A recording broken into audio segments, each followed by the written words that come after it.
Stell dir vor, du verschätzt dich beim Paddeln, kommst in die Dunkelheit und auf einmal kentert dein Partner und du musst ihn zurück ins Kajak retten.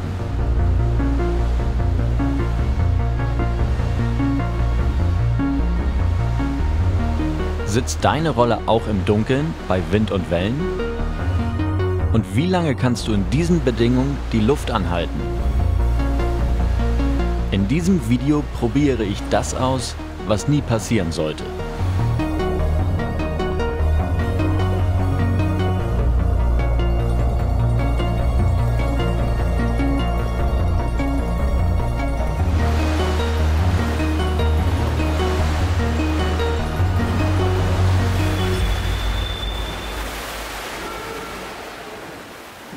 Ja, das hier ist kein normales Schwimmbad. Wir sind hier im Maritimen Kompetenzzentrum in Elsfleth.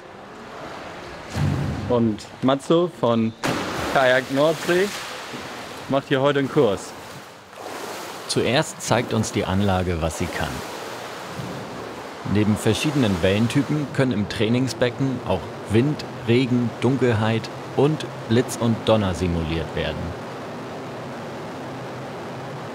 Bei solchen Bedingungen würde ich auf dem Meer im Leben nicht auf die Idee kommen, mal eben den Wiedereinstieg zu trainieren. Hier können wir das.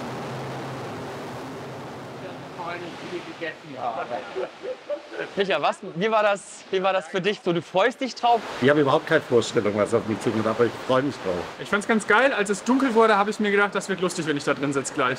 Ich fühle mich eigentlich ganz wohl im Wasser so, also selbst außerhalb des Bootes. Mal gucken, wie es wird. Man erkennt ja schon einen gewissen Rhythmus darin, ne? Ja. Also in der Art Welle, wie sie kommen in den Becken.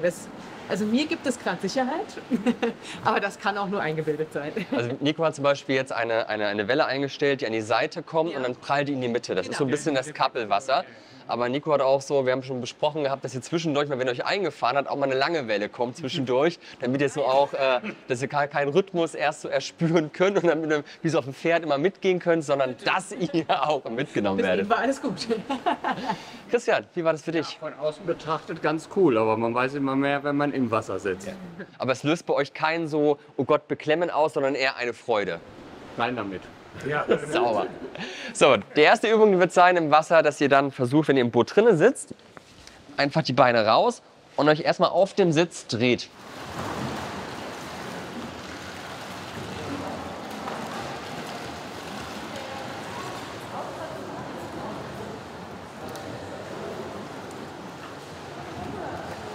Gerade diese Übungen hier, die so ein bisschen mal was anderes sind, glaube ich, total hilfreich, um sich auch in so neuen Bedingungen dann sicher zu fühlen.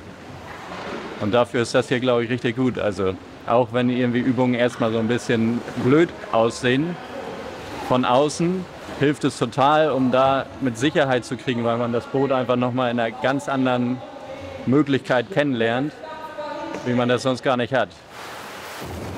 Ja, trotzdem habe ich diese Übung seit mindestens 2 Jahren nicht mehr gemacht. Und jetzt auch noch gleich mit Wellen.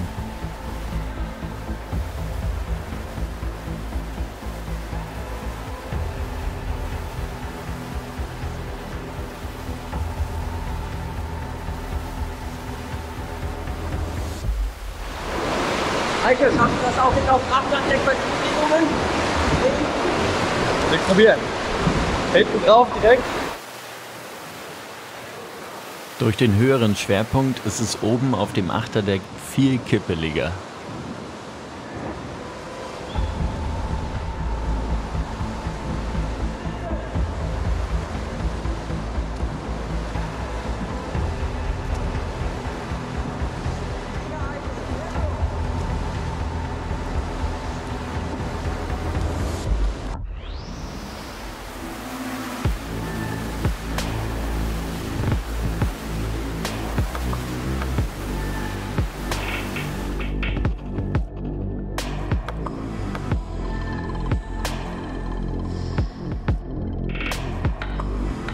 Auf dem Meer habe ich echt Angst vor Blitzen, aber hier kommt das ungute Gefühl zum Glück nicht hoch. Die Lichtblitze helfen eher bei der Orientierung.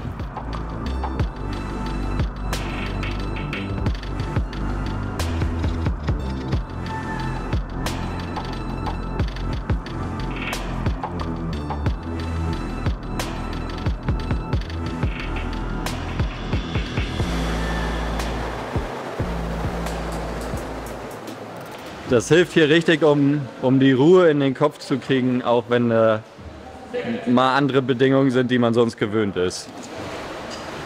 Na, wie war's? Ja, war auf jeden Fall spannend. Normalerweise, wenn man in den Wellen ist, rollt man ja nicht am Stück.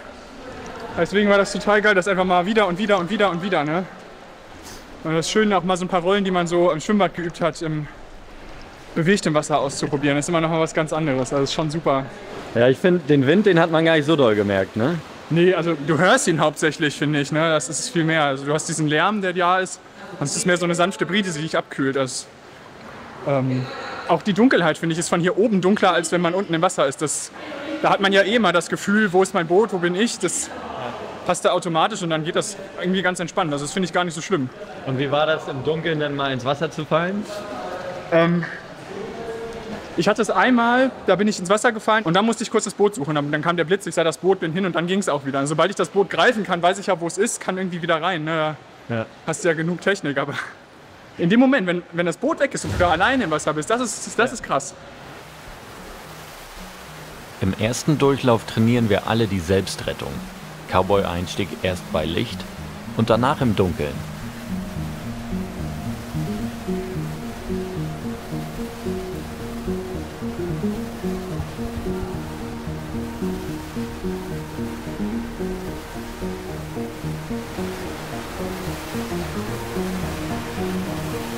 Ja, das Dunkle fand ich gar nicht so schlimm. Das war einfach die Höhe der Wellen und das Ungleichgewicht, was man dann hat in der Bewegung, die man eigentlich kann. Ja. Puh. So, das war jetzt die Solo-Rettung.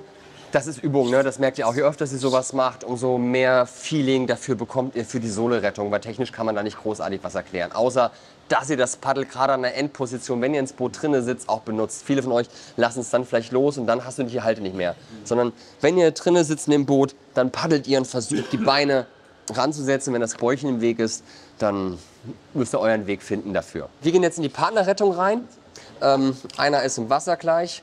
Es wird ja gerne gelehrt, dass wenn man jetzt umkippt, dass man dann zur der Spitze zum Beispiel schwimmt, dann kommt der Fahrer, man nimmt ihn drüber und dann nimmt man das Boot und lenzt das Boot und er bleibt jetzt hier vorne die ganze Zeit an der Spitze hängen. Wenn ihr das in den Wellen macht, wird das nicht gut klappen, weil das Problem ist, spätestens dann, wenn ihr das Boot verliert, habt ihr den Typen da vorne drauf sitzen und das Boot ist weg. Und das wieder zu bekommen, ist echt schwierig. Deswegen machen wir das wie folgt. Der Typ steigt aus, hinten habt ihr das Skeg. Schwimmt zum Skeg hinten hin. Ihr nehmt das Boot, ihr könnt es schon gerne drehen, wenn es machbar ist für euch. Und dann sagt ihr auf 3, 1, 2, 3, die Person drückt es hinten runter, ihr hebt das Boot hoch und schiebt es bei euch vorne auf die Decke drauf. Guckt, wie es für euch von euren Körpermöglichkeiten her passend ist. Einige drehen das Boot ja auch hier drum und kippen es dann zum Beispiel leicht an. Auch dann habt ihr einen Lenzeffekt. Hauptsache so viel Wasser raus wie möglich. Die Person, der Schwimmer, bleibt die ganze Zeit hinten drin. Wenn ihr fertig seid, kommt die Spitze zum Heck zusammen und dann kommt die Paddelstütze, um das Boot safe zu machen. Ihr nehmt das Paddel und hier ist es entscheidend, dass der Unterarm genutzt wird. Ich lege den Unterarm auf das Paddel und greife mir eine Rundumleine und auf der anderen Seite auch. Dann habe ich das ganze Paddel mit meinem Boot wie ein Floß connected. Und dann kann auch wirklich so ein schwerer Mammut von 150 Kilo sich da versuchen reinzuhieven. Ihr habt das Boot erstmal safe. Beim Heelhook ist es nochmal relevant, das zeige ich an dem Boot mal. Ihr seid dann im Wasser, schwimmt, ihr legt euer Bein rein, greift euch den Süllrand oder wenn ihr es sogar schafft, die andere Leine. Ich greife immer lieber gerne meinen Süllrand. Und jetzt ist das Prinzip wie eine Schraube, sich reinzuschrauben. Das heißt, ihr haltet euch fest, ihr schwingt euch aufs Achterndeck und jetzt drückt der Fuß die ganze Zeit weg. Dass es wie so eine Schraube ist, dass es schnell reingeht. Versucht da mal den Modus zu finden, wie ihr euren Po am schnellsten versenken könnt.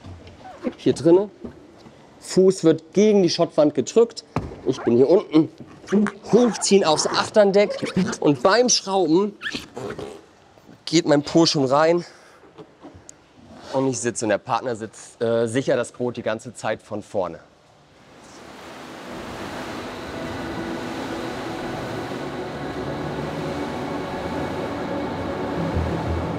Micha und Christian legen gleich mal mit einem guten Beispiel vor. Nachdem der Retter die Spitze greift, braucht er sein Paddel nicht mehr in der Hand zu halten. Der Kontakt zur anderen Bootspitze gibt ihm Halt. Jetzt zieht er das Boot näher zu sich und kommt so leicht an das zweite Paddel ran. Nachdem auch das verstaut ist, können die Paddel jetzt nicht mehr verloren gehen. Zum Ausrichten der Boote für die T-Lenzung wird mit Handzeichen gearbeitet. Schreien bringt wenig und kostet nur Energie, die man danach noch braucht.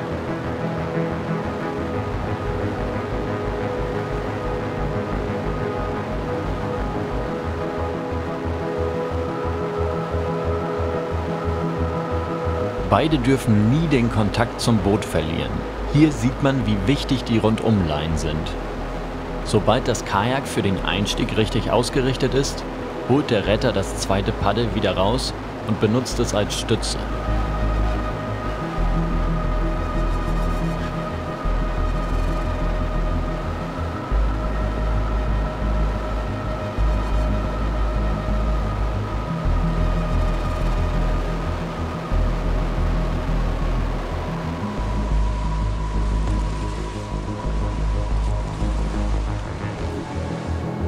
Ich schnappe mir hier zuerst das zweite Paddel, weil ich schon so nah dran bin. Danach mache ich mir aber ein bisschen das Leben schwer, als ich mit meinem Paddel in der Hand probiere zu lenzen.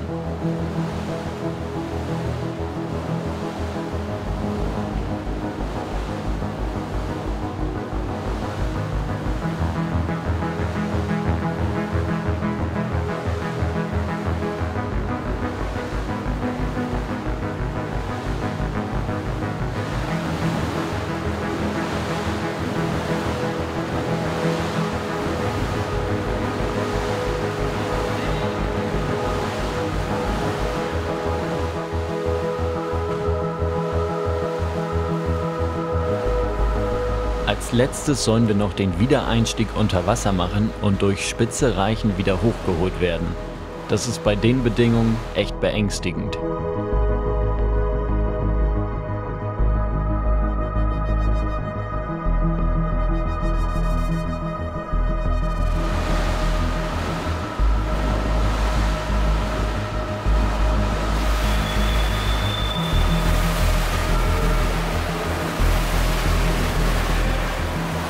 Gerade wenn es dunkel ist und man dann noch unter Wasser ist, das ist so krass. Also dann ist die Luft wirklich nur noch so 20% von dem, was man sonst hat.